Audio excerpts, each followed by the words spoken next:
Wow, what a phenomenal time to be alive. For those people who know me and follow me on LinkedIn, that is my shtick. That is what you call a disarming statement. What a phenomenal time to be alive. Whenever I meet someone new for the first time, I say that because people go, what a phenomenal time to be alive, good. Not what a phenomenal time to be alive, bad. Now, life gives you challenges, and I'm here today to talk about the resilient mindset. And because I'm talking about resilient mindset, then I best have one. So, a week ago today, on Thursday, I got the news that my dad had died. My dad was my hero. He was my Gary Vee. He was my David Goggins. I didn't get that news in a comfortable environment. I got it roped to a client at 600 metres off the floor in the Lake District. Now, I can't fall apart because the client's security is with me. And if he sees me crying, guess where we're both going? We're adding to the problem. So it's a hard lesson to learn, but I had to keep it together. And how did I keep it together? Because I've done things, I've put the work in on myself, I've added my walls to my city. I'm not called Constantinople, I'm called Istanbul. I've evolved, I've grown, I've added every time.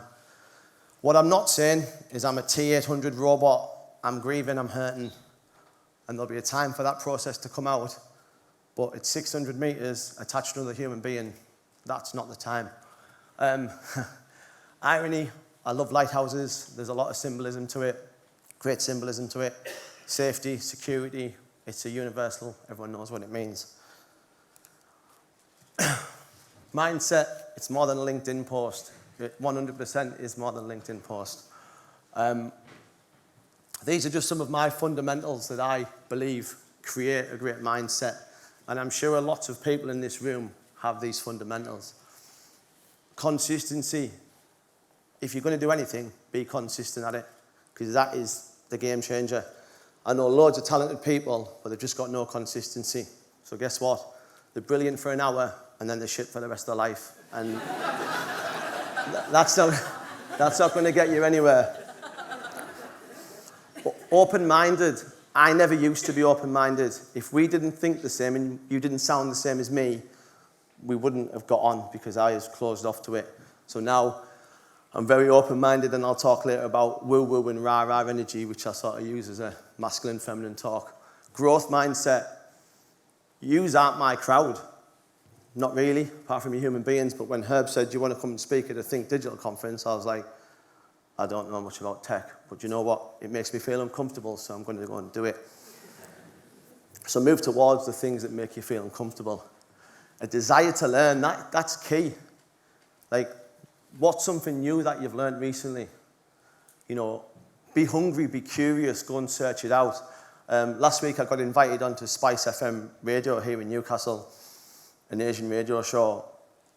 Again, not my audience. I got invited, I said yes, and guess what? I learned a lot about a community I knew nothing about. Powerful. Building abilities, having that in your locker to say, where's my weaknesses? Everyone says, give me feedback, but no one really likes feedback. It's an actual skill and an art to be able to take feedback constructively. I still haven't nailed it, but I'm trying. Daily discomfort. I believe that we should do one thing a day that makes you go, I'm not a fan of that. If that's picking up the phone and making a sales call, if that's phoning your parents who you don't have a great relationship with, if that's getting back in touch with someone whose relationship is broken down, then do it and be your lighthouse to your community. Ex-army. Yeah. This is closed-minded guy. The British Army is great at teaching a confrontation. In fact, it's a world leader in it. We've been doing it for a long time. And they taught me how to deal with conflict is to be more conflict. So be conflict times 10 and meet whoever's coming at you, double it, and then you'll win the war. This is terrible for people in the veteran community. A lot of us live in the past. If you're not adding new chapters to your book's shit. If you're still telling stories from 2001, 2002, you need to look at that and think, right, I need to get some more chapters in. Rah-rah energy, I was only rah-rah energy. I was only, yeah, let's get out, let's smash it, let's do this, let's chase everything. Very much in that David Goggins style of just, okay, you've broke something, don't worry about it, just run through the pain. Not that at all. I've put dickhead down there, and that's what I was. I was a dickhead, especially when I left the army. I thought everybody owed me a favour because of what I'd done. And when you walk around with entitlement, you don't have many friends because no one wants to be around it. Why would they? Be brave. Move towards discomfort. Move towards things that challenge you. These are two quite different examples. That's Charlie there on the right. That's an aerial assault course, which is about 500 metres off the floor. Very rah. And then, if there's anyone been caving before, spelunking, that is an experience, by the way. If you want to be humbled, go into a very small space. I'm not a small guy, but I go into small spaces. And I talk about, it's rah-rah energy that'll get you in the cave, but it's a very woo-woo, calm energy that'll get you through it, because you can't out-rah a cave. you lose, and we've seen it. We've seen it many times. Don't be shit. That is sort of my... that is my catchphrase. Now, you may be thinking, that's quite a rah statement, but if you only do the rah, you are being shit, because you know that you're staying away from things that are going to challenge you. So I would say, for me, I've had to move towards all the woo-woo stuff, feelings, emotions. I've even been doing NLP, tapping. It's getting crazy. I'd rather be here. So this is an interesting moment. Interesting is a word I use for dangerous and slightly scary. Because if you're with a client and you say, so this bit's interesting, that's what it means. Unfortunately, the photo, maybe it does do it justice, but that is really high. And you're attached by a lanyard, which you didn't build and you didn't design. And someone else tests it. But I've been across it a few times. And what we normally do is we get halfway across and we do a confidence test. And we just let go. We just let go. And then we ask the powerful question, what were you thinking about just before you let go? And we've had a few tears because it gets emotional. But it's okay because we're human beings, right? Ron Sealman. So everyone remembers that great marketing campaign, does exactly what it says on the tin. If you're going to tell people to be uncomfortable, if you're going to tell people to do things that test them, challenge them, then you best be doing it yourself. Otherwise, you're a fraud, and we're not really big fans of frauds. So last year, I had a week before Christmas, and I thought, God, I don't live too far from the Yorkshire Three Peaks. I'll go and do it for 7 days in a row. That was a consistency challenge about repetitive stuff, doing the same thing every day. And once the fanfare had dropped off, like no one was messaging me saying, John, you're amazing, I wish I was you. And I just had to do it with no big rah. That's when it gets tough because no one's interested anymore. You've got to be attached to your outcome of why you're doing it. And it goes back to what Pam was saying, like, just fucking take action. If you're doing it because you want the attention of others, it won't last. Still the hardest thing I've ever done to this day, and I have fought the Taliban twice.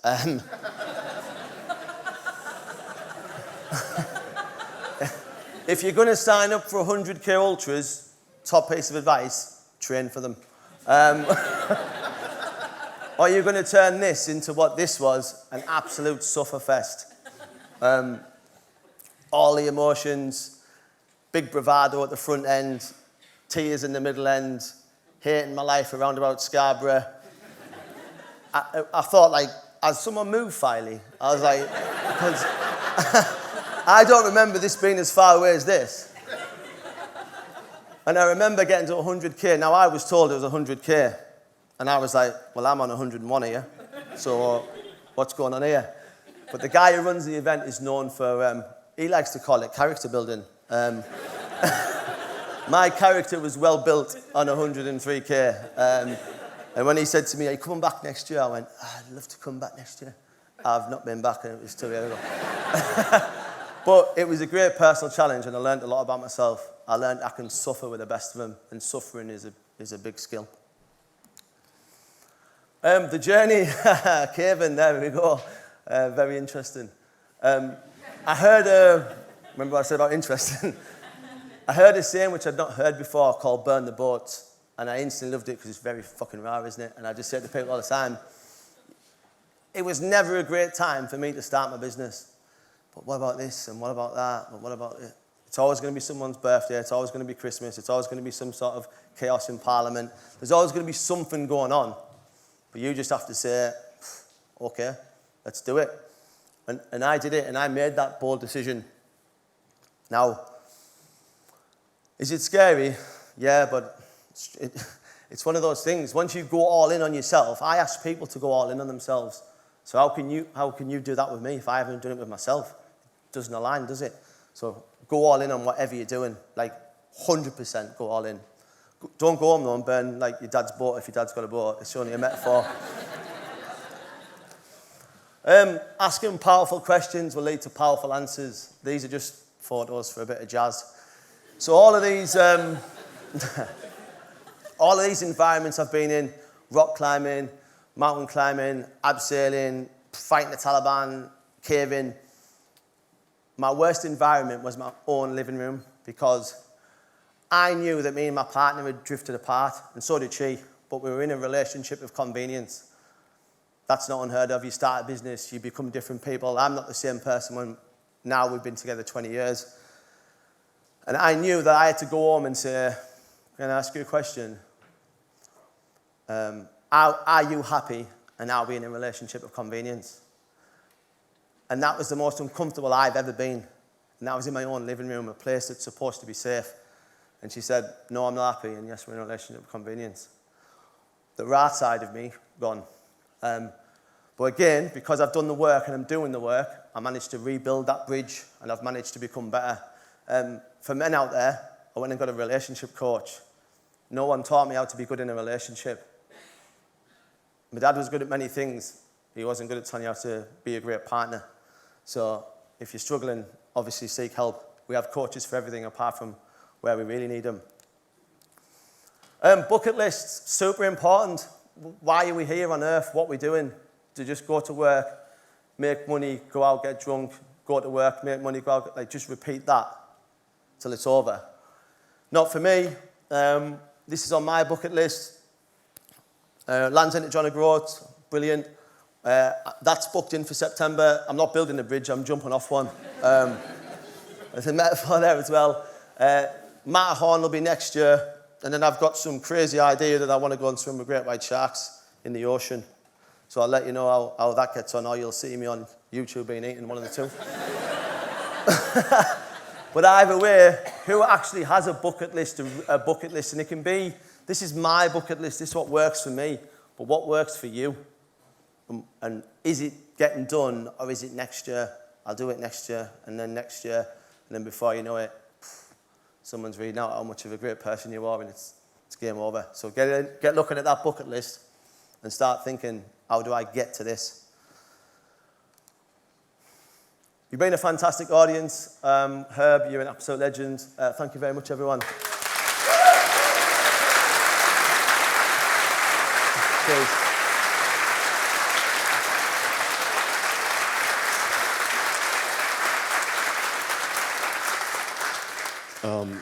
Thank you for that. No problem. And really interesting. So I got to meet John via a woman named Jessica Williams, who ran a conference in Durham, and I got to hear his story there. And so one of the things that I mean, this is all new material, so I'm kind of querying for the first time. Is you had a slide of you in the army, and if I remember correctly, you were in the service for 10 years. Yeah, I served for 10 years, and I got to go to all the really cool places, Iraq, Afghanistan, really beautiful countries, just not for the reason why I was there. Yeah. And got to experience. Afghanistan, by the way, is an unbelievable looking country, but it's still the hardest thing like I've ever done it changed me on a cellular level. It took a lot of work to get back to being a human being again, because I came back a robot, really. And it took a lot of work, personal development, to bring me back to be a team player in the human race. Well, you talk about, I guess, by the end that you self-describe as a dickhead. Yeah. So, what was the journey back from? I mean, to some extent, like what you know, why did you get into what you're doing now, which I know is actually only very recent? Just, it's how do you want to be remembered for me? Like, what's going to be your legacy? And I'm not saying I'm going to be like a Gary Vee sort of person, but I want people locally or regionally or whoever to impact people and say, when he was here, he made a difference. And I think we all have that power to do that at this level, the micro level. Okay, cool. Now, you mentioned David Goggins a couple times. It's actually not a name I'm actually that familiar with. Right, okay. So imagine some of the audience as well. So who is David Goggins? And Yeah, so David Goggins is the example that men use when they want to impress you. And David Goggins is a former Navy SEAL, ultra runner.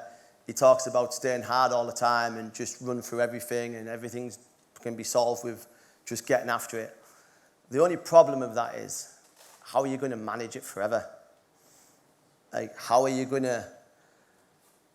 He's earned the right to be David Goggins by his suffering and the big challenges. But if you're really living an unhealthy lifestyle and you're really unfit, and then you just think, right, I'm going to stay hard and go running for 100 miles, you'll die. Like... And you've got to manage it. Like, do the Goggins things at your level where you're at. Yeah. Not just go, well, he's the gold standard. Yeah. And, you know, if you run in your own house and your wife or your kids are having tea and then you throw cold water on them and say, stay hard, you'll be staying in the garden. So it's about understanding it's the woo and the raw energy. Yeah. Raw has its place. Macho, let's get after it. But woo, feminine, calm, listening, emotional, empathetic, that also has its place. So it's understanding, like, when's it time to switch your emotions. Yeah. Is Goggins kind of like in this, so there's a, I guess every generation has a kind of class of these sort of, as you put it, raw. Is he sort of like an Andrew Tate sort of type of? No, he's not. He's not on that sort of level, but he's got a very, his tribe, his gang, they're out there now running herb. Somewhere there's someone running, screaming, stay hard. Like, that's somewhere in the world. All right, so it sounds a bit of a caricature, that, right? Yeah, no. Yeah, right. Well, at the end of the day, David Goggins is a brand. Yeah. And he's got a lead into his programs. Yeah. So it's his marketing message. And when you're lost and you see something that you go, oh my God, I want to be like that. And you're in, aren't you? And you've got your credit card out, ends in a 7, and the rest is history. So obviously you showed a lot of pictures of you doing, I guess, raw type things, caving and such like. Are you also working, do you also work with your clients on the woo stuff as well, or help them? Yeah, well, first of all, I need to work on my woo. So, like I said, I'm doing NLP, which is very woo for me. It might not be woo for some people in here, but for me, it's like, phew. Yeah. I never would have thought I'd do that. And then I've done tapping, I'm off to do some sort of laughing therapy, which makes me just go like that. So that's why I'm doing it, because I like to move towards things that make me feel like, oh, God, what's going to happen here? Because I might not like the answer, and that's what it comes down to, right? Fabulous. John, thank you so much. Yeah, top man.